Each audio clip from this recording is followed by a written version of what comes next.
akses jalan itu bagus, petani bisa jual dengan mudah.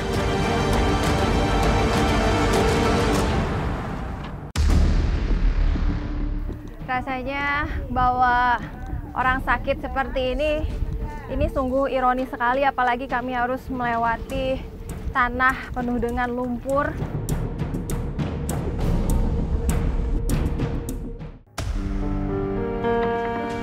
Yang namanya beras, apa itu, enggak kalau kita cukup untuk 1 bulan. Tapi yang Maha Kuasa adil, kita ya sebetulnya mau cari kemana gitu.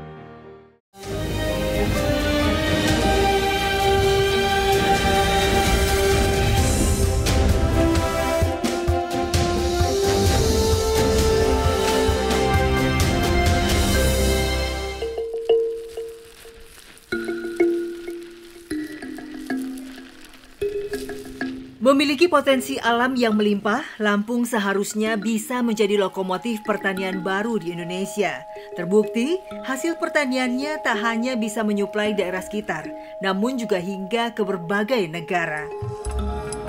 Sayangnya, ketimpangan pembangunan membuat warga Dusun Papahan hidup dalam garis kemiskinan. Kami pun menuju Dusun Papahan, Desa Hujung, Kecamatan Belalau, Kabupaten Lampung Barat. Perjalanan kami mulai dari Dusun 2.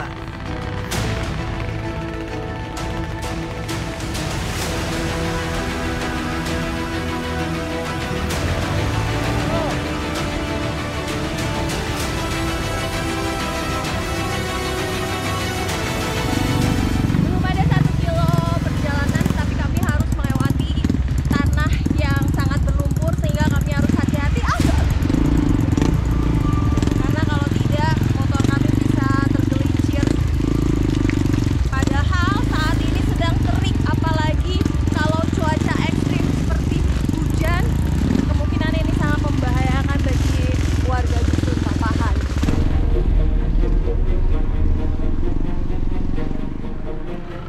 6 kilometer jalan menuju Dusun Papahan berupa tanah merah, membuat perjalanan sangat sulit. Kondisi normal kurang lebih 30 menit, namun saat hujan tiba, ojek motor harus menempuh perjalanan kurang lebih 3 jam.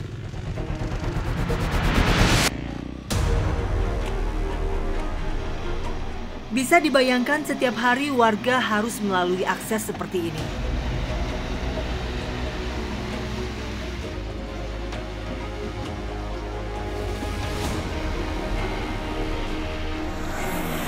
Mereka hanya bisa pasrah dan berharap pemerintah bisa memberikan akses jalan yang layak.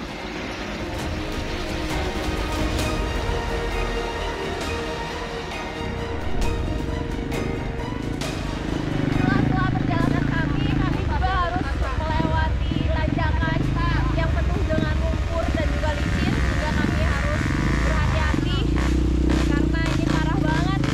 Sama sekali tidak ada batu-batuan untuk menopang kendaraan kami supaya lebih stabil.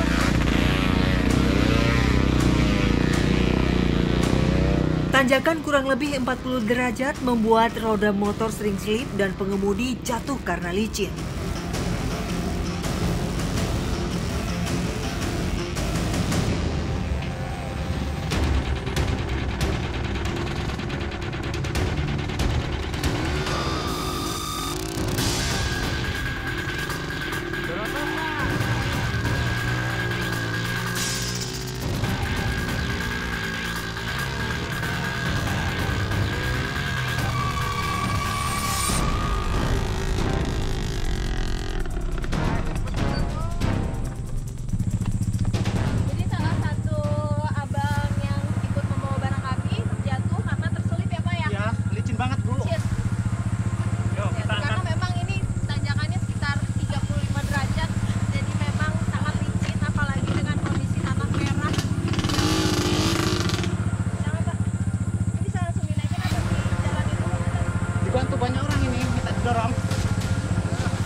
Sepanjang 5 km menuju Dusun Papahan adalah jalan kabupaten yang menghubungkan Kabupaten Lampung Barat dengan Kabupaten Oku Selatan, Provinsi Sumatera Selatan.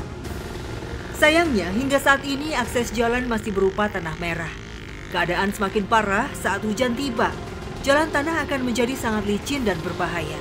Padahal jalan inilah yang menjadi akses keluar dan masuk warga Dusun Papahan untuk menjual hasil bumi mereka. Sulitnya warga menjual hasil pertanian mereka membuat perekonomian tidak berputar.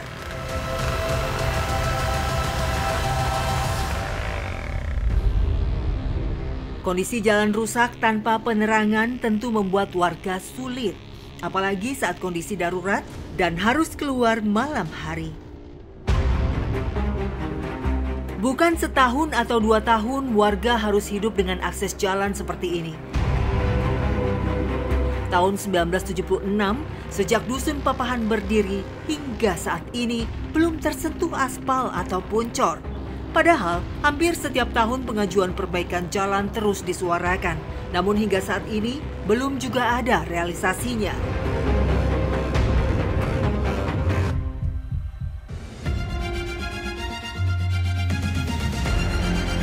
Inilah Dusun Papahan yang terletak di ujung utara Kecamatan Belalau, berbatasan langsung dengan Kabupaten Oku Selatan, Provinsi Sumatera Selatan.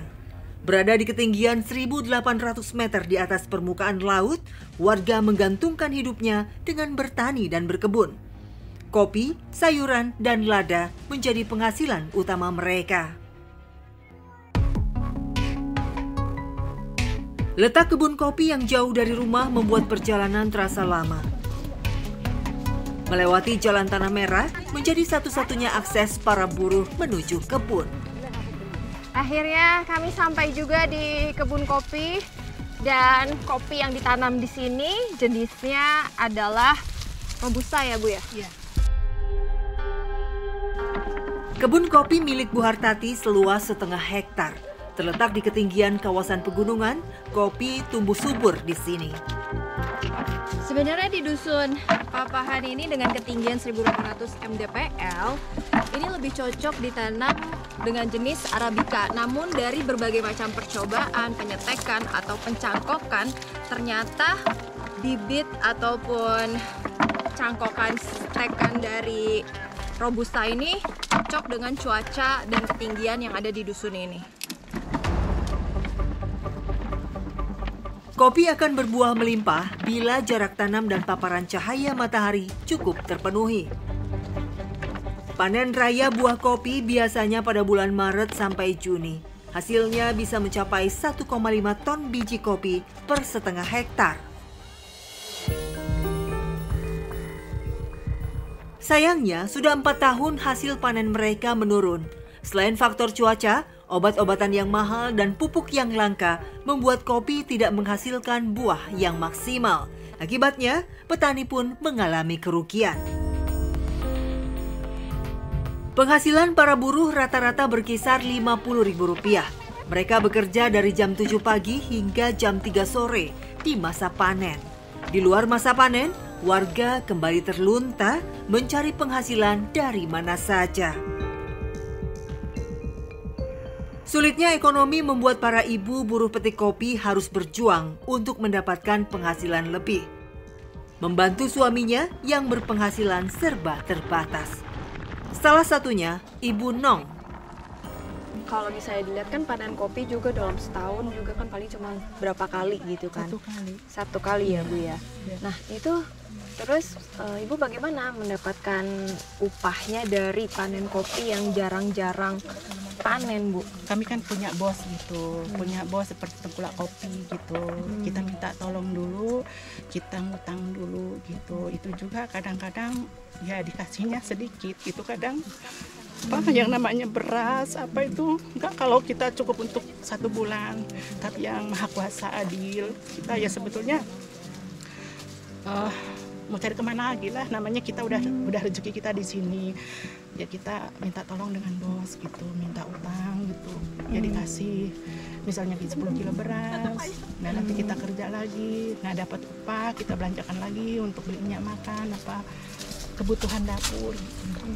Harapan saya kalau memang pemerintah bisa memperhatikan, kami jangan disusahkan untuk pupuk kopi, pupuk yang bagus, pupuk subsidi jangan sering-sering di stop, jangan ditimbun, tolong dikeluarkan untuk petani kita.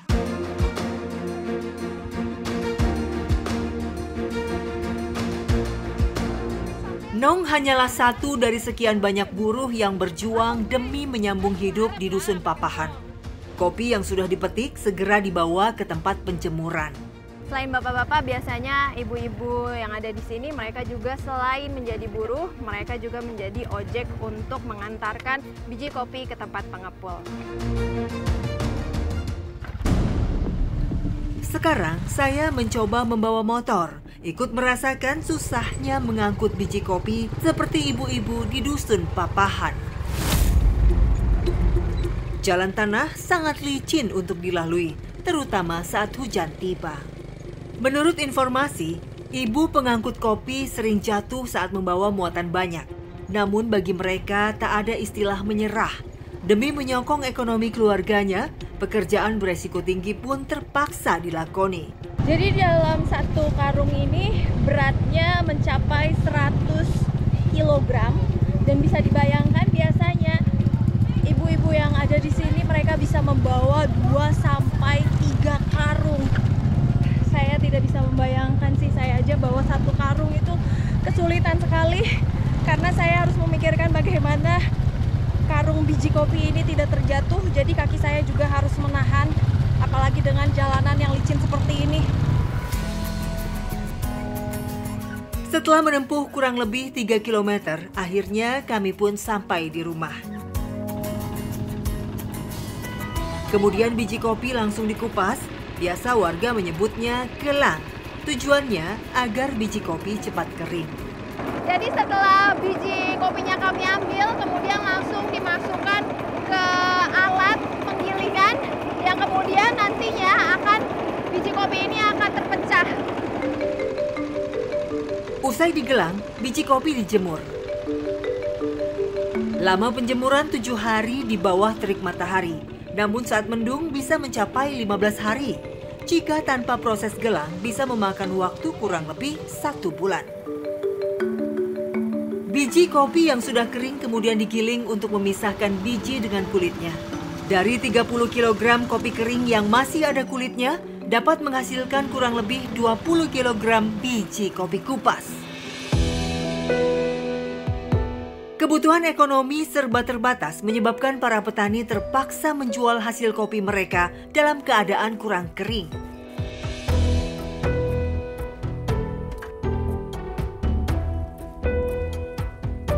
Pak, ini jadi berapa? Ini paling kalau ini kan agak basah ya, karena mungkin petani itu kan sangat-sangat butuh, jadi harganya agak murah. Biasanya kalau kering 25 sampai 25.500. Ini karena agak basah jadi 22.000. Jadi ini kalau turun kayak gitu memang dari sananya atau? Ya dari sananya, dari bosnya, karena hari ini juga kebetulan turun 300 hari ini. Hari ini turun 300. Kalau kemarin-kemarin ya masih bisa masih bisa agak tinggi. Nah itu karena faktor apa Pak biasanya kalau harga kopi lagi turun? Karena saya di sini kan nggak ada sinyal, jadi kadang-kadang nggak ada informasi dari bos itu telat.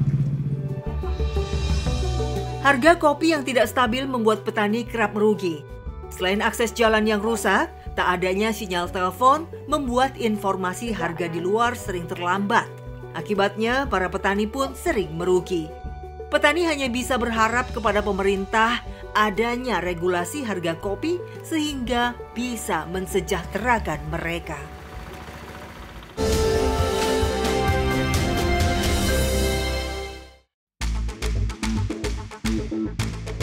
Dusun Papahan merupakan salah satu dari 6 dusun yang berada di wilayah Desa Hujung. Wilayah subur tapi jauh dari kata makmur. Selain kopi, masyarakat mengandalkan rezeki dari hasil pertanian hortikultura, salah satunya tomat. Letak kebun tomat yang jauh tak membuat para buruh patah semangat. Kami pun terus melangkah melewati jalan setapak dan tanah merah yang licin. Setelah berjalan kurang lebih 20 menit, akhirnya kami sampai di kebun. Kurang lebih sekitar 1 km kami sampai juga di kebun tomat. Sekarang saya sama ibu-ibu di sini akan langsung memetik tomat-tomat yang sudah merah. Itu tandanya udah bisa diambil ya, Bu ya? Ya udah, ini langsung aja Bu ke sini. Inilah lahan garapan milik Pak Rohmat.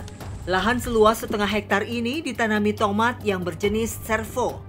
Tomat jenis ini banyak disukai petani.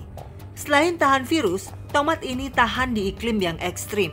Jadi tomat ini panennya seminggu 2 kali dan yang diambil adalah yang berwarna merah atau yang berwarna hijau tetapi mempunyai corak kekuning-kuningan, ini sudah boleh dipetik. Tomat bisa dipanen 65 hari dari awal tanam. Saat panen raya bisa menghasilkan 2 ton. Sayangnya, saat hujan mulai turun, tanaman ini banyak diserang hama. Sementara obat dan pupuk tanaman tak terjangkau petani, sehingga berakibat gagal panen.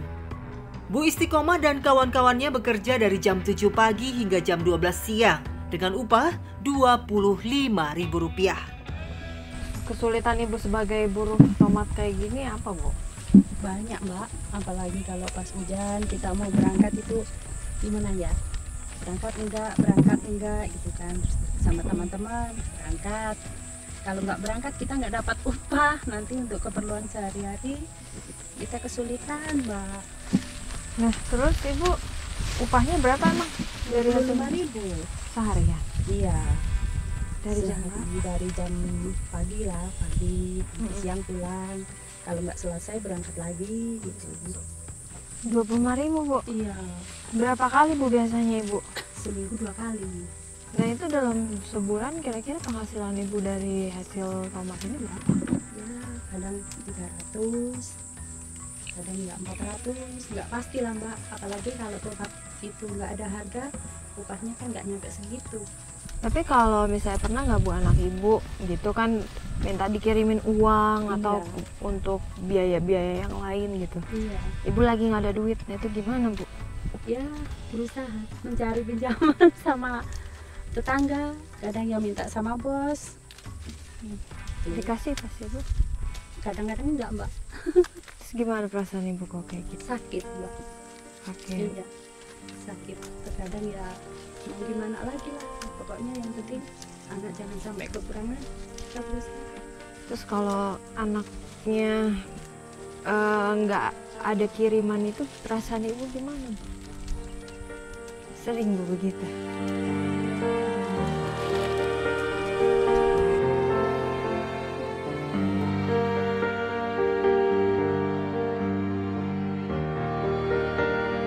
Apa responnya Ibu, gimana tanggapannya Ibu kalau lagi seperti itu?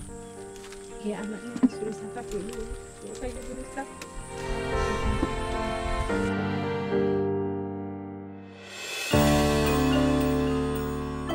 Hanya mengandalkan pendapatan saat panen tiba, membuat pendapatan Istiqomah juga tak menentu.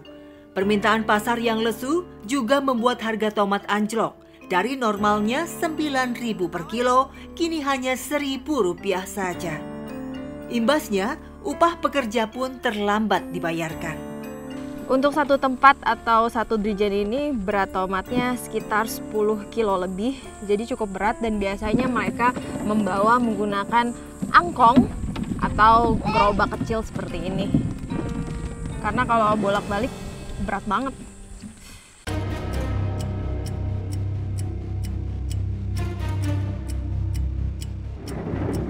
Setelah terkumpul, tomat langsung dibawa ke tempat sortir. Sebelum dijual, tomat harus menjalani proses sortir dengan memasukkan ke dalam kotak kayu. Para ibu memisahkan ukuran tomat dan dikelompokkan menjadi 2 golongan. Golongan A berukuran besar, sedangkan golongan B sebesar telur ayam. Harga tomat sortir berkisar Rp1.500 per kilo. Jika harga pasar lagi bagus, hingga mencapai Rp9.000. Emang harganya berapa sekarang? Sekarang harganya cuma 1.000. Rp1.000. Iya. Tadinya emang berapa Bu? Sampai Ya, berapa? kalau mahal kadang bisa sampai 3.000. Kalau sampai 3.000 itu kita masih kebagian. Terus kalau rugi kayak gini gimana? Kan belum beli pupuk, beli obat-obatnya. Kalau rugi udah pasti rugi kalau 1.000, tapi gimana lagi karena kita memang kayak udah emang penghasilan kita tani. Jadi kita ya tetap aja. Terus kalau misalnya rugi itu dapat modalnya dari mana buat tanam lagi? Ya kita ngutang sama apa, pinjam utangan sama bos. Bos yang ambil tomat ini. Kalau kayak gitu pernah kebuang nggak sih Bu tomatnya? Kalau kebun iya, kadang kalau harga 500 kita nggak bisa. Pernah.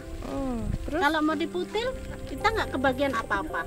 Cuman untuk bayar ojeknya aja kita kurang. Jadi dibiarin di lahan. Setelah proses packing, kotak kayu yang berisi tomat akan diangkut menumpang ojek motor.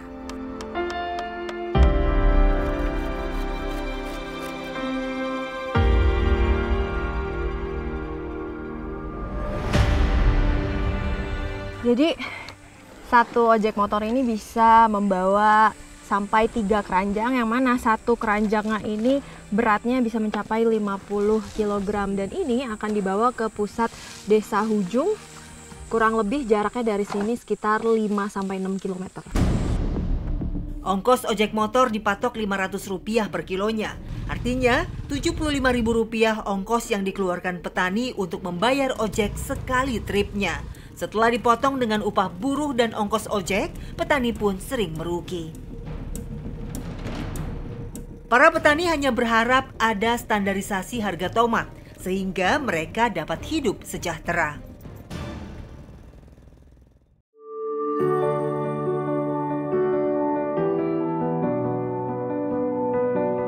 Kondisi ekonomi keluarga yang serba sulit membuat warga terpaksa mengolah sawi menjadi makanan.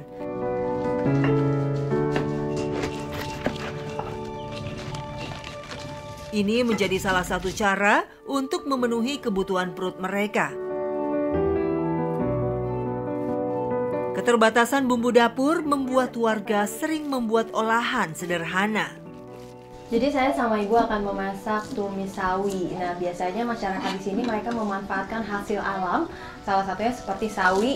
Jadi mereka juga tidak membeli ke pasar ataupun ke warung karena lumayan cukup jauh. Dan termasuk dari bawang putih, bawang merah, dan juga cabai, ini semuanya dari hasil alam yang ada di sini. Pertama-tama ulek bawang merah dan cabai sampai halus. Lalu iris sawi putih dengan ukuran kecil-kecil. Langkah selanjutnya, bumbu ditumis sampai baunya harum. Kemudian potong sawi ke dalam wajan, aduk-aduk sampai rata.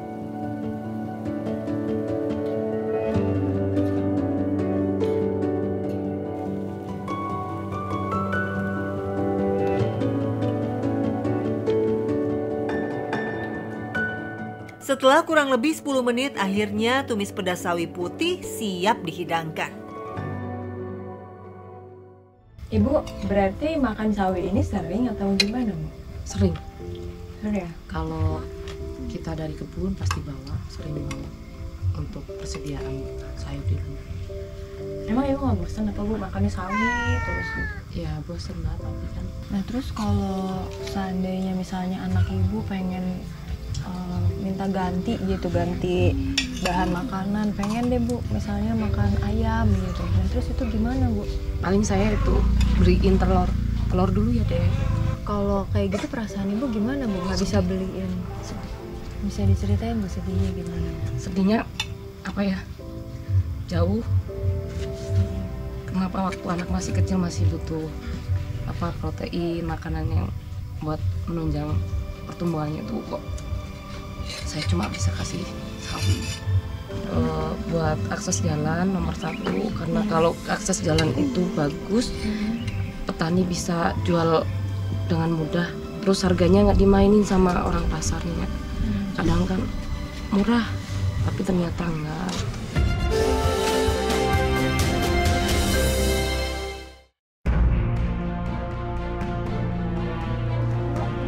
Memiliki warga kurang lebih 700 jiwa, warga Dusun Papahan berharap memperoleh hak yang sama. Apalagi selama ini mereka hidup serba terbatas, termasuk ketika jatuh sakit. Jadi sekarang sedang ada warga yang sedang hamil besar dan membutuhkan pertolongan atau perawatan di puskesmas ataupun rumah sakit terdekat. Nah sayangnya di sini sama sekali tidak ada pusat kesehatan desa, sehingga kami harus langsung membawa ke puskesmas atau rumah sakit terdekat ya Bu ya. Ya. Ini langsung dibawa aja Bu, nanti takut kenapa-kenapa di jalan. Iya. Yuk. Fasilitas kesehatan di puskesmas pembantu yang tidak memadai, sehingga pasien dengan keluhan berat atau pasien yang akan melahirkan harus dilarikan ke puskesmas sejauh sekitar 15 km di kota Kecamatan Belalau.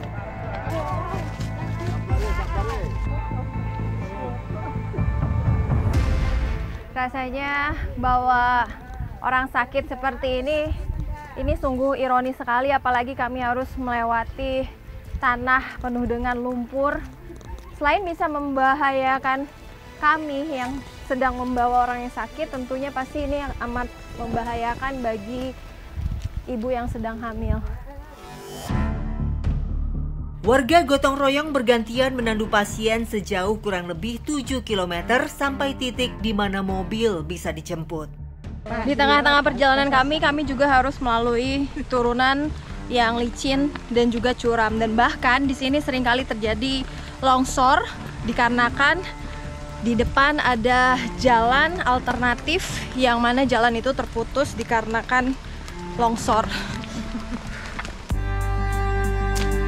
Membawa pasien hamil memang tidak mudah. Melalui jalan tanah yang licin dan lembek bekas guyuran air hujan, kami pun harus hati-hati. Salah pijakan bisa membahayakan pasien. Bahkan ironinya di sini sempat ada warga yang ditandu namun tidak tertolong, bahkan meninggal ya Pak ya? Iya benar. Jadi langsung balik lagi ke desa dong ya Pak kalau kayak gitu? Iya benar itu. Benar Mbak, karena apa? Akses jalan kita ini yang tidak memungkinkan Mbak ini. Karena setiap tahunnya selalu kayak gini terus kita ini. Ditambah belum adanya lampu penerangan jalan membuat warga semakin sulit saat membawa pasien pada malam hari. Bahkan di tengah-tengah perjalanan kami harus melewati jalanan yang terpotong, yang mana ini bekas longsor sekitar seminggu yang lalu. Bisa dibayangkan jika ini tidak diperbaiki, ini akan menyulitkan warga untuk keluar masuk desa.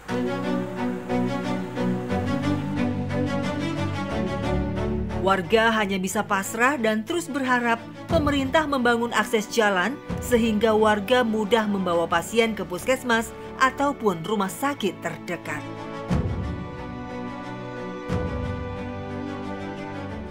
Harapan kami tentu pertama terkait dengan akses ya, pembangunan jalan, mudah-mudahan itu terlaksana di tahun ini, dan juga bentangannya insya Allah artinya setidak-tidaknya dia bisa melewati artinya posisi dan atau lokasi yang memang pada saat hujan ya dengan intensitas tinggi, artinya itu tidak terkendala lagi.